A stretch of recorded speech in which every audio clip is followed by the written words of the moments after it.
How you doing? This is Sam Tolley, and I've been, if there was one thing I can get Democrats to do, I would love for them to quit insulting our intelligence.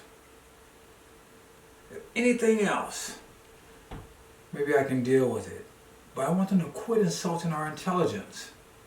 It reminds me of that scene in The Godfather where Michael was talking to Carlo, his brother-in-law, and trying to find out who set him up.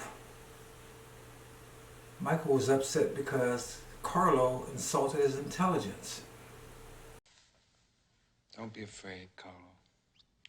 Come on, you think I make my sister a widow? I'm godfather to your son, Carlo.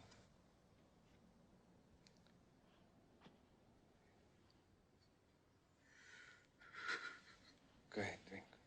Drink.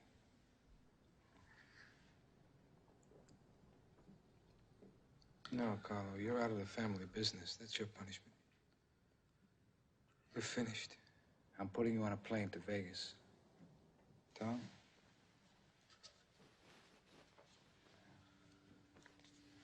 I want you to stay there. You understand? Only don't tell me you're innocent. Because it insults my intelligence. It makes me very angry. And today the primary people that insult our intelligence are the gatekeepers of the Democratic Party. And those gatekeepers are primarily the news media. These people talk to us like we have a square head or we're just born stupid. I remember last year, during the 2020 summer of love, I facetiously say, when we had all the riots, listen to what the gatekeepers were saying. And what you are seeing now, these images came and come in stark contrast to what we saw over the course of the daytime hours in Kenosha and into the early evening, which were largely peaceful demonstrations in the face of law enforcement. It wasn't until night fell that things began to get a little bit more contentious. Things were thrown back and forth. I want to be clear in how I characterize this. This is mostly a protest. It is not generally speaking unruly, but fires have been started, and there's a crowd that... These people standing in front of burning buildings and mayhem going all around them are going to talk to us about mostly peaceful demonstrations. They want us to deny what we're looking at. Anyone with any common sense and logic can see that those were riots, arson, vandalism, mayhem, even murders. But they don't want us to think with our minds and our eyes. They want us to think only with our emotions. Well, these gatekeepers, with the help of plantation herders, love to keep black folks in control. Now I want to show you a small segment of a conversation between a gatekeeper and a plantation herder. And I'm going to intersplice my thoughts in between that. But first, I want you to see what Malcolm X said about them back, I think it was in 1963, somewhere around that time. Except he called them house Negroes. And it applies for both of them. Take a look.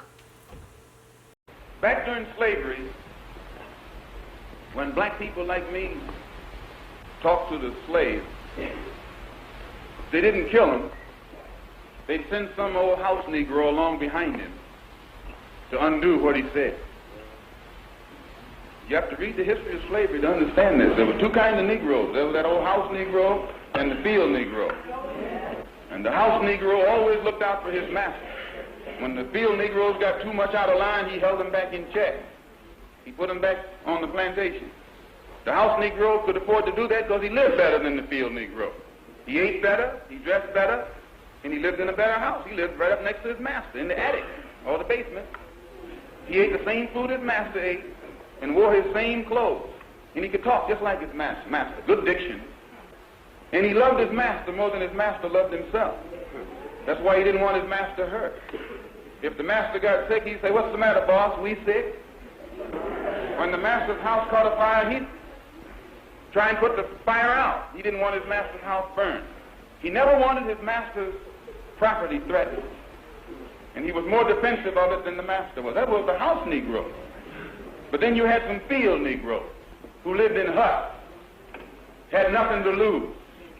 They wore the worst kind of clothes, they ate the worst food, and they caught hell. They felt the sting of the lash. They hated their master. Oh, yes, they did. If the master got sick, they prayed that the master died. If the master's house caught a fire, they prayed for a strong wind to come along. This was the difference between the two. And today you still have house Negroes and field Negroes. Yeah. I'm a field Negro. So, Malcolm was talking about them protecting their master. Now, some people are going to assume that I think that Joe Biden is the master. I don't think Joe Biden is the master.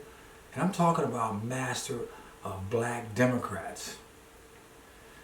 I don't think Barack Obama is their master. I don't think Bill Clinton is their master. None of those folks. Their master is the Democrat Party. Whoever they shuffle in front of you in the Democrat Party just represents the master, which is the whole thing. I mean, it's easy because when you pay attention to what they're doing and what they say, they always talk about lifting up the black man, but they always put stumbling blocks in front of him so he can't get up. They always talk about wanting to help the poor. Now, anyone with any common sense, if you have a family that you're trying to feed and your money is stretched thin, you're not going to just welcome in the whole dadgum neighborhood. You're going to try to stabilize your family. But the Democrat Party is letting millions of people come in from south of the border, while they're trying to sit up here and tell you that they care about the poor Americans. You can go to any major city in the United States, particularly LA, and see thousands of homeless Americans on the street. They're not doing anything to help those folks. They don't care anything about those folks. They actually don't care anything about those millions of people crossing the border. No more than they care about the poor that they constantly lie about taking care of. All they want is more people to come in and get them hooked on that gigantic government mammary gland. And if they can get them hooked on that thing, then those people will be indebted to those folks that got them hooked on it. And they'll take whatever peanuts, whatever shavings, whatever leftovers that they get from them gracefully and thankfully. Right now, we got runaway inflation. So what does Biden and the Democrats do for their master? They're giving out more food stamps than ever. More dependency. But I don't want to get too far away from the discussion. Let's look into this discussion and let's talk about it. What are you hearing from those who are opposed to this bill? What specifically are they telling the White House that they are against in this bill? Now, so this gentleman, this gatekeeper, he asked Cedric Richmond, he asked him a specific question. And what I want you to notice when Mr. Richmond starts to answer, he doesn't give it to him. He never gives them the specific reasons that people are opposed to this so-called Freedom to Vote Act. And let me say something off the top. The Freedom to Vote Act is a lie on the face of it. Every United States citizen in America is free to vote right now. There is nothing stopping anyone from voting. The essence of what's going on here is the Democrats want to remove voter identification.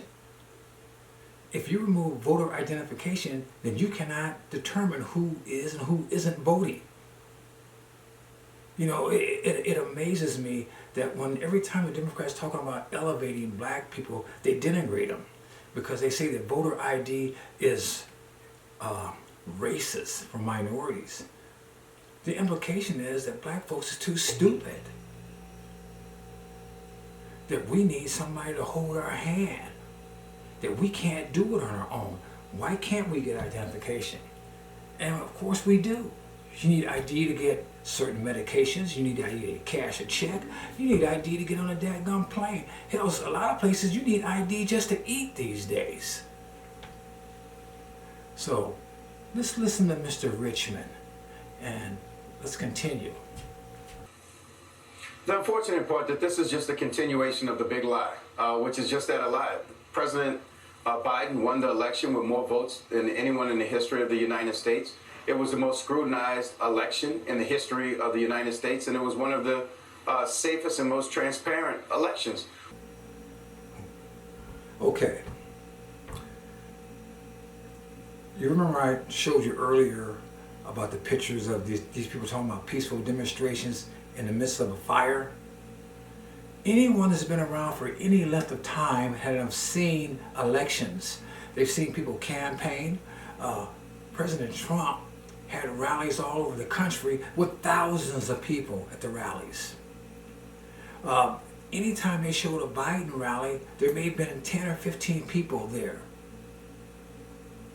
When Biden was campaigning with the other Democrat contenders, he even got on the stage talking about you need to play a record for children at night so they can learn how to talk or some nonsense. He said all kind of silly, crazy, ridiculous things. He was in there by a swimming area with a bunch of surrounded by black kids talking about he had to learn about roaches and how black kids used to rub their hairs down on his leg and how he loves kids and he loves them sitting on his lap. I mean, we are supposed to believe that this was a transparent election. We are supposed to believe that 81 million people voted for Mr. Biden. 81 million people. Did 81 million people vote for tyranny? Or did tyranny manufacture 81 million votes? And by the way, so Biden was more popular than Obama, Clinton, and anyone else? And as of the making of this video, with him almost having a year in, his ratings are below 40%. I mean, it's amazing. Let's let it continue. What we have here is a Republican Party that refuses to acknowledge that, but also they know that their policies, their thoughts, and the leader of their party is not popular with the American people. So if they can't win an election, they have to choose who can vote and who can't vote. Now, not popular with the American people? You can't even wear a MAGA hat without worrying about some fool on the right, on the left, trying to take a swing at you. Not popular in the policies under President Trump. We had the highest employment in my lifetime. We had the best economy in my lifetime. All demographics, all racial groups, all ethnic groups, there was more money to be made than ever. Dow Jones went from what? I believe it was like in the 20,000 to 30,000 or something extraordinary. All under his watch, and that's with the whole Democratic apparatus against him, lying about him, constantly calling him xenophobic and a racist, and a bunch of rhinos against him too. Oh, people didn't like his tweets, but hey, I didn't elect him. I didn't vote for him, and people didn't vote for him to be tweeter-in-chief. We voted for him to be commander-in-chief. And by the way, our enemies respected us. They feared him. They're laughing at Biden. His policies? Has Mr. Richmond forgot Afghanistan and the Americans that Biden left over there? His policies? Have he forgotten the fact that Biden shut down the Keystone Pipeline? He shut down gas drilling. And our gas is over $1 and $25, maybe 50, some places $2 or $2 or $3 more than what it was last year at this time. Has he forgotten all that? Has he forgotten that food prices are going through the roof and folks are trying to hang on by a shoestring? Talking about policies. People like the policies they're having now? Really? If folks like the policies they have now, why are they going around saying things that don't make sense? Here's another case in point where the news media sit over here and listen to people tell you what they think about Joe Biden, and they're going to try to tell us, oh, they're saying, let's go Brandon. Listen. Thank you to all of our partners. Oh my God, it's just such an unbelievable moment. Brandon, you also told me, as you can hear the chants from the crowd, let's go Brandon. Brandon, you told me you were going to kind of hang back those first two stages and just... I mean, it's ridiculous. It's ridiculous and it ain't even cute, you know. But they live in this virtual reality. Let him continue. That's exactly what they're doing. Voting should be a contest of ideas. And so far, their ideas are not accepted by the American people. Former President Trump is still out creating chaos. And so they're just falling in line. Unfortunately, they have deferred their will, their judgment, their intelligence to President Trump and his big lie. I can't even be polite with this guy. We've deferred our will, our judgment, and our intelligence to President Trump. Says the man who Joe Biden calls boy. And neither him or any Democrat I know or any Democrat I've read in public called him on the carpet for it. Listen to it yourself. Good afternoon, everybody. We're waiting for a few more people to get on, but we're going to get started, if that's okay with you all. And thanks for joining me. I'm here. The FEMA director is on. FEMA director Chris Wells, she's on. And I'm here with my senior advisor and boy who knows Louisiana very, very well, man, and New Orleans, and Cedric Richmond. So this man is just like one of those house Negroes that Malcolm X was talking about in the beginning. This man is no more than looking after his master. He could be called boy. He's looking after the man that told a bunch of black folks that if you don't know the difference between me and Trump, you ain't black. So I guess Mr. Richmond here knows that he's black because he serves his master well.